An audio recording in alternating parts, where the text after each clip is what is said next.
What's up my bro, Tundrum here, back with another video, and today I'm going to be showing you my Halvar, God of Battle, EDH deck tech. Now, the Kaldheim spoilers have started rolling in, and almost right off the bat, we've been given one of the main characters from the set, Halvar, God of Battle. Now this card, I reckon he's probably the most powerful mono-white commander for an aura or equipment based deck ever printed. He is exceptionally strong, having two sides to him, the top half being very versatile, and the bottom half being a decent equipment that can also be a combo engine. This deck isn't based around infinite combos with Halvar, it's just based around playing him, equipping him up big, and smashing your enemy's face. He is so strong with equipment, and often I've had turn 4 or 5 kills with him, hitting them for lethal commander damage. So, without further ado, let's get into the list by looking at the commander. Halvar, God of Battle.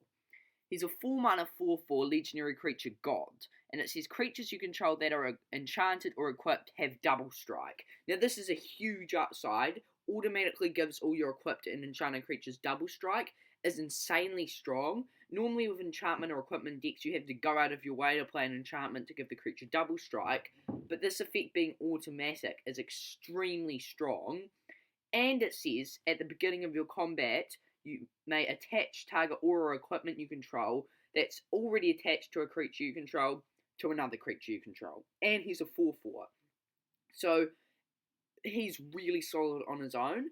Then you can also flip him and play him as a 2-mana equipment, which for an equip cost of 2, it says equipped creature gets +2/+0 and has vigilance, and when it dies, return it to the battlefield. So this is a really nice protection piece. As long as it's equipped to a creature, the creature can, well, never die.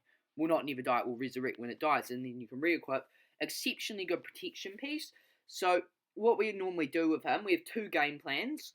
1, drop Halvar as early as possible, equip him up with tons of big equipment, and just smash face with him, because he gives himself double strike.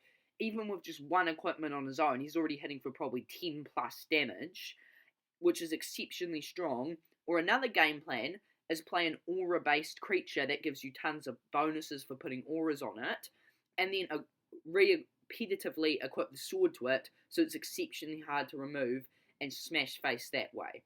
Halvar is probably a better way to finish them off, just because we only need to hit them for 21 damage, but overall I think he's insane, and he's going to make mono white so strong with equipment. So this video is split into 3 sections. Section 1, equipment and auras, which is just the equipment and auras in the deck. Section 2, interaction and protection, which is things that can interact with our opponents, stop them from going off, and protect our creatures, which is really important in this deck. We want to make sure we protect them at all times, so we can just stack up the equipment and auras. And then section 3, which is utility and ramp.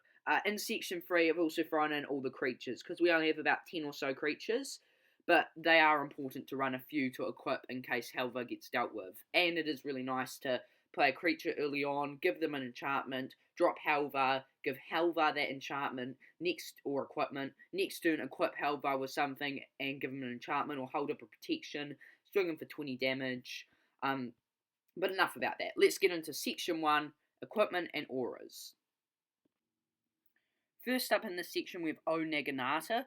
Really solid artifact equipment that gives something 3/0 and trample. Almost everything going to be equipping already has 3 or more power, and it only has an equip cost of 2. Really nice equipment. Hero's Blade, essentially a 2-mana artifact equipment that automatically equips to Halvar and gives him a 3/2 buff when we play him, which is really nice. So we can drop him on turn 4. He already becomes a 7/6 double strike, and then next turn we can potentially just kill someone right there and then. Whisper Silk Cloak, really important. It gives the creature unblockable and shroud. So at this point, we already have our big commander. We then equip this to it, and it will kill each of our enemies off in 1 or 2 turns, and it's nearly impossible for them to deal with. Really, really nice equipment. Hammer of Nazan auto-equips and can give our creature 2/0 and indestructible. That's an additional 4 damage, and indestructibles is very important to protect our commander. Mammoth Umbra, Now this is one of the weaker enchantments in the deck, but it is still solid. It gives our commander free and trample, which is a massive buff. That's 6 more damage, but then it also has totem armor. So if they try to remove our commander, all it removes is the Mammoth Umbra instead. And then we have Sword of the Animist. Giving our commander 1/1 is actually quite a big buff, 2 extra commander damage every turn, and it searches us for a basic land whenever they attack, which will be pretty much every turn. And this isn't always a commander. We sometimes just play this on a smaller mana dork creature, and can get us a lot of extra lands. Coming up next, we're running Short Sword. Now, this doesn't look like a good equipment, but what we often do with this is we drop it early on, we play our commander, and then we equip this to it for a 1 equipment cost, and then this, if we don't have anything else to equip, this alone turns them into a 5/5 double strike, which still virtually 2 hits our opponents, which is still exceptionally strong, and for a total cost of 2 mana, that is still worth the investment. Mask of Memory, 2 mana artifact equipment with an equip cost of 1, and it says when an equipped creature deals combat damage to a player, you get to draw 2 cards, then discard a card. We're going to make Halvar very evasive, as you'll soon see soon, so this often will draw us 2 drawing 2, discarding a card is pretty close to drawing 2 cards every turn, which is really nice. And also, I forgot to mention this, he has double strike, so this triggers twice, so we will be drawing 4 cards and discarding 2, which is ridiculously powerful. Umezawa's Jitte. Now this might not seem too good on its own, but when it deals damage to a player, we are hitting them twice, so that is 4 counters on GT.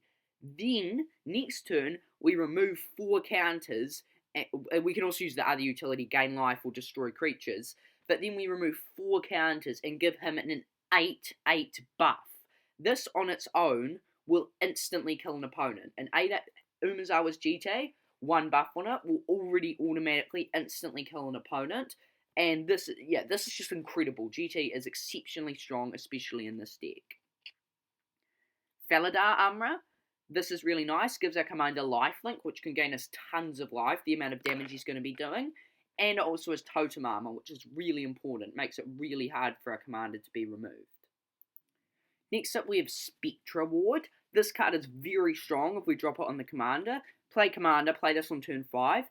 And it gives him 2/2, which is a nice buff.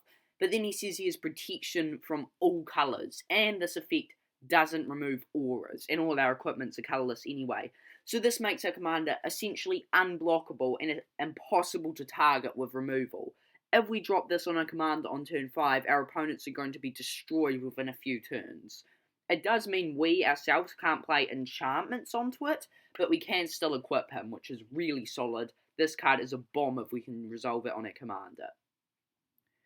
And then finally here, we have Indestructibility. 4 mana, Enchanter Permanent, and Enchanted Permanent is indestructible. This can be nice. Indestructible things are really hard to deal with, and protecting an important creature, permanent, or a commander, or an equipment, or an enchantment we really don't want dead, because a commander might already be really hard to kill. This is a great way to do that. Next up, we've got Loxodon Warhammer. Really solid equipment, gives our guy 3/0 and lifelink and trample. This turns our commander into a 7/4 lifelink trample double strike. That is exceptionally powerful on its own. Our commander is just so strong. Just 1 equipment like this just turns him into a beast. Really solid. Darksteel Plate. For equip cost of 2 and free to cast, it enchants anything we equip it to is indestructible. Makes it really hard to deal with whatever we're trying to protect. Both Sword of Feast and Famine and Sword of Light and Shadow are really nice includes. They are quite pricey, but they give a commander protection from 2 colours, a big buff, and whenever they hit an opponent, we get the trigger twice. So if we can hit our opponent with one of these, it is such a game-changing effect. We then have All That Glitters. This is really nice, gives our commander a huge buff. It'll normally be a 2/2 or a 3/3 buff this will be giving them, if not more. And that's for, even just this and 1 other enchantment or aura is really good. But normally that's a 4, 5, 6, or even 7 buff to the damage it's dealing. If not more, if we have some mana rocks we played early on. Really solid. And then we have Faith Unbroken. Faith Unbroken is a 4 mana enchantment. It gives the creature 2/2, so once again, nice buff, 4 extra damage we're getting in. And it says when Faith Unbroken enters the battlefield, exile target creature an opponent controls till Faith Unbroken leaves the battlefield. This is really solid because we're going to make it so hard to kill a commander with all the protection and indestructible, etc. So if we play this, it's essentially giving our commander a massive buff and exiling something. Really nice card. Next up we have Sword of War and Peace. Same reason why we're running the other swords, exceptionally powerful. Quicksilver Spike, really nice, gives the guy Death Touch, and whenever it deals damage to a player, that player loses half their life rounded up. So we go in with this, manage to hit one of our opponents, Halvar hits them for, let's say, 6 damage, then they lose half their life. Let's speculate they're on 40 life. So they get hit for 6 damage by Halvar, they then lose half their life, they then lose 17 life, then let's say they will get hit by Halvar again, so then they go down to 11 life, and then they'll lose another 6. So this almost instantly kills an opponent if we hit them with Halvar. It'll deal like 35 damage plus. Even if Halvar has no other equipments, it still does like 30 damage. Exceptionally strong card. Swiftfoot Boots. 2 mana equipment, gives the equipped creature hexproof and haste. Really nice to equip to a commander, makes it hard to remove, and lets it swing in straight away. Shielded by Faith, gives our commander or whatever we want to enchant indestructible. Really nice. Unquestioned Authority, exceptionally strong. 3 mana enchantment, draws us a card, and it gives enchanted creature protection from creatures. So we play this on Halvar. He's unblockable, and no creatures can target him with their effects or abilities, so he's even harder to deal with. Really nice. And Hyena Umbra, exceptionally strong, gives the creature 1/1 and first strike, which is for 1 mana enchantment. That's already not too bad. And it has totem armor, essentially giving our commander an extra life. Ridiculously strong card, amazing to play onto our commander. Next up we've got Holy Mantle. 4 mana enchantment, gives the creature 2/2 and protection from creatures. Once again, protection from creatures is really good, and this one gives it a 2/2 buff as well. Sword of Truth and Justice, we're running it for the same reason why we're running the other swords, ridiculously strong. Infiltration Lens, draws us 2 cards whenever the creature deals damage to a player, or becomes blocked, sorry, I thought they did. Whenever the creature becomes blocked, we get to draw 2 cards. This is still pretty good, as if they're not blocking our commander, we're annihilating them. We then have Angelic Destiny, gives our enchanted creature 4/4 flying first strike and turns it into an angel. This will make a commander deal 16 damage a hit and have flying, and it has when enchanted creature dies, you get Angelic Destiny back to your hand. Really nice bomb. Spirit Mantle, 2 mana enchantment, gives the enchanted creature 1/1 and protection from creatures. For 2 mana, so powerful. Protection from creatures is really solid. And then we have Lightning Greaves, essential in equipment, really nice. To play this, then drop Halvar, give him Shroud, so he's so hard to deal with, and lets him haste in for 8 damage straight away. Really nice. Now we're on to Section 2, Interaction and Protection. So, first up in this section we've got Sajiro's Shelter. Really nice protection card, can protect our commander from a removal spell, and we can also play it as a land if we need one. Ghostly Prison makes it exceptionally hard for our opponents to attack us, letting our commander swing in for that damage and make it so they can't attack back.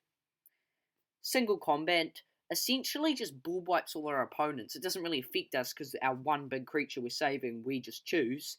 And then our opponent's going to keep 1 creature. Exceptionally strong card. Mother of Ruins, insane. It can protect itself and repetitively protect our commander from removal. Really nice. The one downside with protection is if we have to give them protection from white, all the auras, not equipment, but all our auras will fall off them. But normally this is a payoff we're willing to make to save our commander. Karametra's Blessing gives a creature 2/2, which can sometimes help swing us in for that little bit of extra commander damage with a commander. And if it's enchanted, it also is hexproof and indestructible, which pretty much makes it immortal. And then we have Giver of Ruins. Giver of Ruins is essentially a slightly weaker Mother of Ruins. It can also give protection from colorless, but it can't protect itself, which can be a big downside. Coming up next, we have Path to Exile. Super solid removal, good in any format. You should be running this. Generous Gift. It destroys any permanent. It does give them a free chump blocker if our commander isn't, or whatever if enchanted, is not unblockable. But it's such a solid removal spell, it is really nice. Excuse any background noise, it's just plane going over. Next up we have God's Willing. God's Willing, really nice. 1 mana gives out a creature protection, and it lets us scry one, which can actually be quite useful.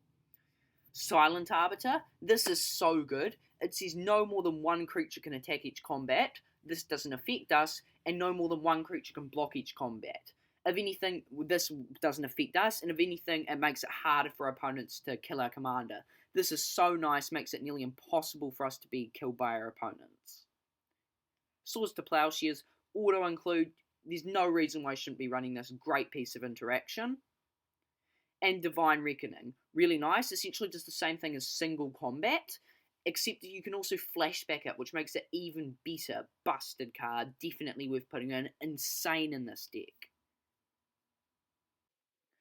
Next up we have Winds of Wraith. This is really nice. It destroys all creatures that aren't enchanted, which will a lot of the time be all creatures except for our commander or whatever we've made big, which is really nice. One-sided ball wipe for our opponents. And then Emerged Unscathed. This is really good. 1 mana instant, and it gives target creature protection from the colour of our choice until end of turn, which is on its own a solid card, but then it has Rebound. So we play this and give it protection, and then our next turn it essentially makes our commander unblockable. Really, really, really strong. One of the best protection cards in the deck. Now we're on to Section 3, Utility, and Ramp. Next up we have Goldmere. Really solid, helps us get into Halvar a turn earlier, which can kill them so much quicker. Danifer, really nice. 3 mana 2/2, first strike, vigilance, lifelink, so it's really nice to equip onto. And it says aura and equipment spells you cast cost 1 less to cast, which can save us so much mana over the course of the game. Core Spirit Dancer, 2 mana 0/2, and it draws you a card whenever you play an aura, which can be so much value over the course of the game. And it has 2/2 for each aura attached to it, so we'll often play all our auras onto this if we don't want to use it on a commander and kill them that way. Really nice card. Shram, he draws us a card whenever we cast an equipment or aura spell, which is so solid, and if we need to, we can also use them to equip stuff too. Darksteel Mutation, this should have really been in the other section, but it pretty much enchants something, and it turns it into a 0/1 indestructible, so that can be annoying, it can block our stuff, but most of the time this is just going to shut down an enemy's creature. And then we have Sigarda's Aid. This card is so strong in this deck. Like, often I'd rather be playing this on turn 1 than a Soul Ring. That's how solid it is. Whenever an aura or equipment enters the battlefield under your control, you get to attach it to a creature you control. So efficient, and we can cast them as though they had flash. This is just broken. It will save us 6 or 7 plus mana over the course of the game, and it can let us kill with our commander almost instantly. Exceptionally broken card. Next up we have Arcane Signet. Essential ramp, ramps us into our commander a turn earlier. Really good. Soul Ring, wouldn't be a deck without Soul Ring, you have to include it. Mind Stone, ramps us into a commander or anything, and can draw us a card later on. Open the Armory, searches us for any aura or equipment card, which is 90% of the cards we're going to be wanting to tutor for. So solid for 2 mana. Falwar Stone, might just tap for a colourless or a colour we don't need. Still nice 2 mana ramp. And Knight of the White Orchid. It will very often ramp us by land, and it's also a nice 2 mana 2/2 first strike, which is great to attach stuff to. Next up we have Brass Squire. Nice little creature we can play before our commander to cheat equipment costs. Auric Windwalker, essentially the same thing as Brass Squire, but sometimes it is a 2/3 flyer, and sometimes we will actually use equipment to equip onto it. Kimber makes us a bunch of 2/2s if we attach stuff to it, which will often be a viable option, because then we don't need to just do commander damage, so we can often swarm over with a bunch of 2/2s as well. That will likely all have double strike if we have enough equipment. Auric Steel Shaper, we can just equip a bunch of stuff onto this on its own and make it pretty big, because it's essentially a 2 mana 2/2, But really we're running it because all our equip costs 1 less, which will save us more mana than what the creature's worth. And then we have Pure Steel Paladin, probably the strongest creature in this deck. It's a 2 mana human knight, and it says whenever equipment enters the battlefield under your control, you get to draw a card, which is insanely strong. And it says if we control 3 or more artifacts, which is really easy with all our rampant equipment, equip costs 0. So if we can drop equipment on turn 1, play this turn 2, play 2 more equipment on turn 3, drop our commander, equip all the equipment to it, and we'll be drawing cards whenever we play these equipment too. And in turn 5, we just swing them for lethal on an opponent. This is so strong, essential card. And then finally, we've got Wayfarer's Bauble and Marble Diamond, both really nice ramp us into anything a turn earlier. Heliod's Pilgrim can be used to attach stuff to, but really it's a 3 mana tutor for any aura or equipment, which is really nice. Enlightened Tutor gets us an aura or equipment we need and put it on enchantment actually, put it on the top of our deck, which can be really nice to help us win the game earlier. And Serra Ascendant. We'll often just attach stuff onto this, because it's a 1 mana 6/6 that's going to ensure, if you drop it on turn 1, that's going to ensure you stay above 30 life, and then you drop your commander and equip something to this, and it's suddenly hitting for 20 damage. Incredible card, definitely worth the include. And now, for the mana base, throw in anything you want, just basic planes really. Some suggestions I have: Blast Zone can be used as a board wipe if things go sour.